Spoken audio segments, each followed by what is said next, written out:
कुत्तों के voter card Bihar में बने, आप क्या बात कर रहे हो साहब? आदमी की शक्ल कुत्तों जैसी हो गई, माना हरकतें हो सकती हैं, पर आप उनकी शक्लों को भी कुत्ते से जोड़ के उनके इलेक्शन कार्ड बना दोगे, फिर आप कहोगे हमसे डांटा मत मांगो। आप फर्जी खबर की बात करते हो, गोदी मीडिया माफी मांगेगी।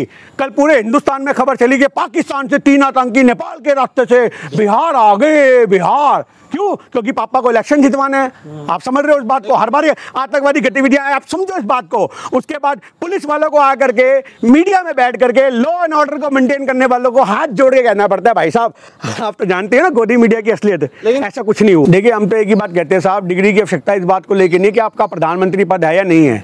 डिग्री की आवश्यकता इस बात को लेकर के आप फर्जी कितने हैं। आप फर्जी वादा करते हैं, आप एक प्रधानमंत्री के पद पे बैठ के उसकी गरिमा का मान नहीं रखेंगे तो सवाल होंगे ना साहब।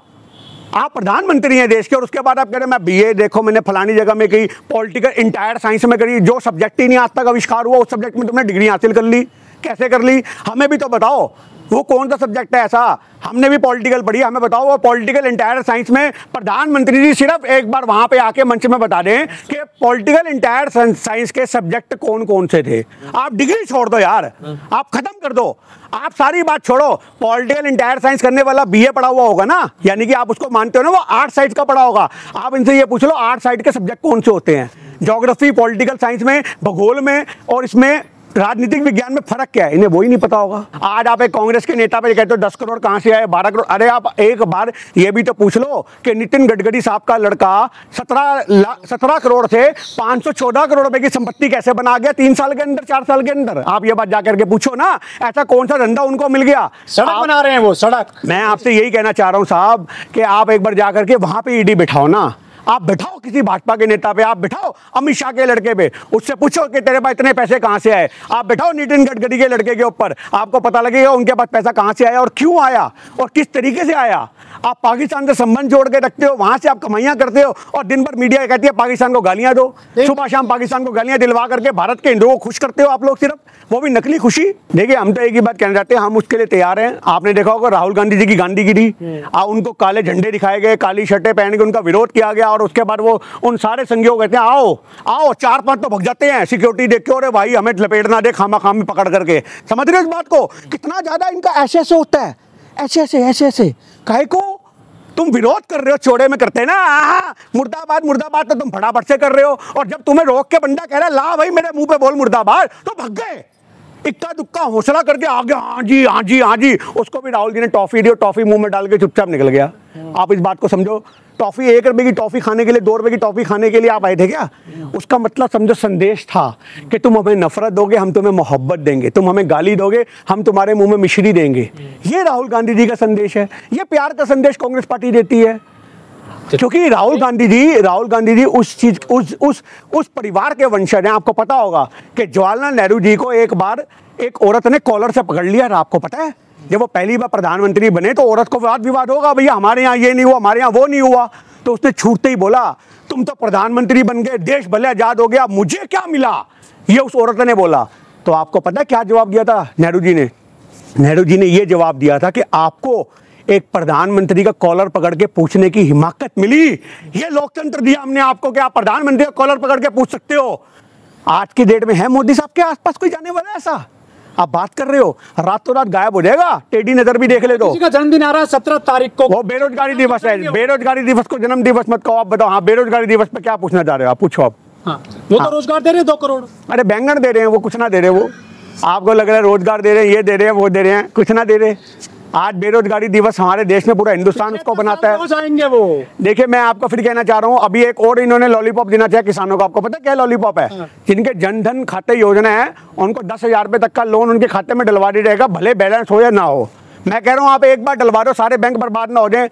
जो जनधन खाते वाले लोग हैं वो टूट के पड़ेंगे, पहली ATM से फटाफट पैसे निकालेंगे, दोबारा भरेंगे भी नहीं, क्योंकि आपने देश के हालात ये बना दिए हैं। आप ये समझो देश के अंदर हर दूसरा आदमी, तीसरे आदमी, चौथे आदमी को आप देखोगे तो उनके खाने के वांदे पड़े हैं साहब। कुछ लोग कह रहे हैं कि 75 साल के हो जाएंगे, मोदी जी पद छोड़ देंगे, अब जो है अमित शाह आएंगे PM पद पर। देखिए भाई साहब कोई सा भी आ जाए, इनमें से जब तक बैठे रहेंगे, ये आपको मैं फिर बता दूं, देश में एक ऐसी नफरत का बीज इन्होंने बो दिया है, चाहे वो मोदी है या योगी है या कोई भी आए, आपको देश नफरत से चलता हुआ नजर आएगा, मोहब्बत से चलता नजर नहीं आएगा। आप समझे, सुखद अनुभव जो होते थे ना देश के, वो मुट्ठी भर रह गए हैं सुखद अनुभव। आज एक छोटी सी खबर मैंने डाली, आप इस बात को समझो, मैं राजनीति की खबरें डाल रहा हूं, उस पर लाइक नहीं आ रहे। एक छोटी सी भाईचारे की मैंने खबर डाली कि एक मुसलमानी मर गई, समझो, मुगल सराय में यूपी के अंदर, और वो 18-20 साल से अकेली रहती थी, और उसका जो दाह संस्कार जैसे हिंदुओं में होता है, ऐसे उसको दफन करने की जो प्रक्रिया थी वो आसपास के हिंदू लोगों ने मिलकर के कर दी। एक नॉर्मल सी बात है, ये इंसानियत है, एक इंसानियत है ये, एक बात को आप समझो। तो उस इंसानियत की खबर के ऊपर भी वो धर्म जोड़ दिया, हम सनातनी, हम फलाना, हम ढिमकाना, हमें यही सिखाया गया, ये हमारा हिंदू तत्व है। अगर ये तुम्हारा हिंदू तत्व है जिसमें तुम मोहब्बत देख रहे हो, तो जय श्री राम बोल के जब मुसलमानों को मारा जाता है तो वो कौन सा हिंदू तत्व है साहब, आप बताइए ना। तो ये आपको समझना पड़ेगा कि हमारे देश के अंदर आज इतनी नफरत ज्यादा बोली गई है, एक नॉर्मल सी खबर को भी धर्म से जोड़ देते हैं मिनट में लोग। तो क्यों इंसानियत, आपको एक इंसान धर्म माने या ना माने, इंसानियत मानने वाला तो एक नास्तिक आदमी भी होता है, आप समझ रहे हो, जो भगवान को नहीं मानता वो भी इंसानियत निभा देगा। तो आप इंसानियत को धर्मों से जोड़ करके उसका गुब्बारा बना के उड़ाओगे तो आपको कैसे लोग एक्सेप्ट करेंगे। तो हमने तो कहा नहीं था उसे सार्वजनिक करो, आपने निजी मामले को सार्वजनिक किसने बनाया, निजी मामले को सार्वजनिक किसने बनाया, अमित शाह जी उनकी डिग्री लेके काय को वकालत कर रहे थे मीडिया में बैठ करके, ये रही प्रधानमंत्री की डिग्री, ये रही, तो फिर उसी समय मना कर देते, उसी समय कह देते भाई साहब ये उसका निजी मामला, हम नहीं दिखा रहे, कहते हैं ना उस समय। जब तुम डिग्री दिखाओगे उसको पूरी मीडिया में हाईलाइट कर दोगे तो वो सार्वजनिक हो गया ना। अब मैंने रूपा की बनियान पहनी है, डॉलर की पहनी है, ये मेरा निजी मामला है। आप मेरे से पूछ रही हो आपने कौन सी पहनी है, मैं कमीज के बटन खोल के दिखाऊं तो वो निजी कैसे रह गया मामला, वो तो मैंने जग जाहिर कर दिया, सार्वजनिक कर दिया। उसके बाद मैं कहूँ मैं जो भी पहनूं, ये रूपा भी मेरी है, डॉलर भी मेरा, मैं नहीं बताऊंगा, ये क्या बात होगी भाई, आपको बताना पड़ेगा ना। आप पहले सार्वजनिक खुद कर दो मामले को और उसके बाद कह दो हमारा निजी मामला है, जब जनता पीछे पड़ जाए। अदालत किस आधार पे इसको निजी मामला बता, अदालत इस आधार पे कर रही है कि उनको तबादले निगरान है। आप बहन इस बात को समझो, सबको नौकरी प्यारी होती है, सबको पता है बुढ़ापे में पेंशन लेनी है, समझ रहे हो। प्रधानमंत्री के खिलाफ फैसला सुना देंगे तो जज लोहिया का मामला किसी छिपा नहीं है, लेकिन आज तक वो मामला नहीं सुलझा कि जज लोहिया साहब कहां से कहां पहुंच गए। तो ये आपको समझना पड़ेगा, एक इतने बड़े प्रधानमंत्री से जज पंगा ले ले, एक जज पंगा ले ले, उसकी इतनी हिमाकत, हाँ, कैसी बात कर रही है तानाशाही के माहौल में। जो हलफनामा दिए थे मोदी जी, वहां से तो खुलासा हो सकता है कि ये नकली है, फर्जी है, 420 का केस बन सकता है चुनाव आयोग के द्वारा। देखिए मैं आपसे फिर कहना चाह रहा हूँ जी, 420 का चुनाव आयोग कह रहे, चुनाव आयोग तो उनकी बाएं हाथ की मुआ वाली बने बैठी है, आप क्या बात कर रहे हो। चुनाव आयोग तो आज मैं कह रहा हूँ कि पता नहीं कैसे संबंध है चुनाव आयोग के, हमें तो समझ नहीं आ रही। हमें कहते हैं एफिडेविट दो, अनुराग ठाकुर को एफिडेविट मांगते नहीं है। आप किस चुनाव आयोग की बात कर रहे हो, जो बी टीम बन करके बैटिंग कर रही है उनकी तरफ से। आप इस बात को समझो ना, चुनाव आयोग हमें कोई आंकड़ा नहीं देता, उनको सारे आंकड़े देता है। अरे चुनाव आयोग से हमारा सबसे बड़ा सवाल है, जो डाटा आपने हमें दिए उन्हीं पन्नों को फलोर के राहुल गांधी जी ने सारा डाटा निकाला वोट चोरी का। ये पन्ने हमने घर में तो छापे नहीं है, तो जब हमने घर में नहीं छापे तो उस पर बात करो ना यार। हलफनामा क्या करेगा, क्या करेगा हलफनामा। आप ये बताओ कि ये पन्ने आपके दिए हैं या नहीं है। जब आप मानते हो ये आपके दिए पन्ने हैं, जब उसमें फिर किसी का नाम, एक का तो कल वोटर लिस्ट में नाम आईएनसी के पेज पे हमने देखा, उसकी माँ का नाम क्या है, इलेक्शन कमीशन ऑफ इंडिया, माँ का नाम इलेक्शन कमीशन ऑफ इंडिया। आप समझो। देखिए हम तो एक ही बात कहना चाहते हैं, अंतर्राष्ट्रीय राजनीति मोदी जी की हमारी समस्या तो पड़े है। कब चीन लाल आंख दिखाते रहे चीन को, कभी चीन को गले लगाते हैं, कभी ट्रम्प का नमस्ते ट्रम्प कराते हैं, कभी हम ही कहते ट्रम्प को गालियां दो।